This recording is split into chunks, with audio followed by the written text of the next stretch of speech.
The first modern skyscraper was built in 1885, and since then, these monoliths of architecture have stood as marvels of our engineering capabilities. The Burj Khalifa, the world's tallest skyscraper, stretches 2,722 feet into the air and is built on top of one of the worst foundations in the world, sand. Its construction required 192 steel piles, each 164 feet long, and a foundation made from 110,000 tons of concrete. You might be asking how such tall buildings are prevented from falling over in high winds or tilting under the force of the floors above the foundation. To answer that, let's take a closer look at how skyscrapers are made. Today, skyscrapers are commonly defined as buildings that have more than 40 to 50 floors, though the world's first modern skyscraper, the Home Insurance Building in Chicago, Illinois, had only 10 stories. The definition of the skyscraper has shifted over the years as engineering capabilities have gotten better.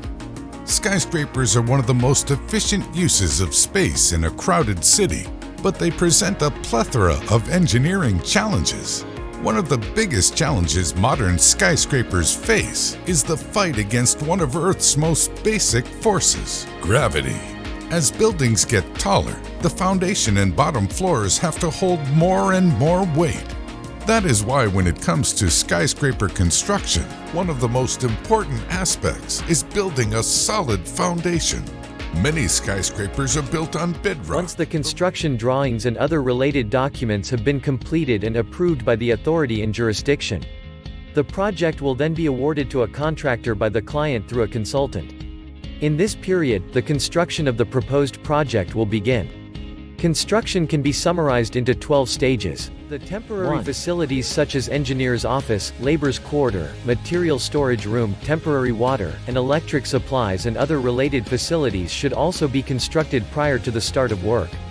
A site perimeter fence should also be constructed during this period. 2. Site layout and staking. This activity involves the setting of the reference points in a form of construction grid lines and marking off the gate level. This is performed to ensure that the grids have been set up on site according to approved plans. The reference point should be marked properly and should not be disturbed throughout the course of the construction. Grid lines according to the approved drawing should be laid out prior to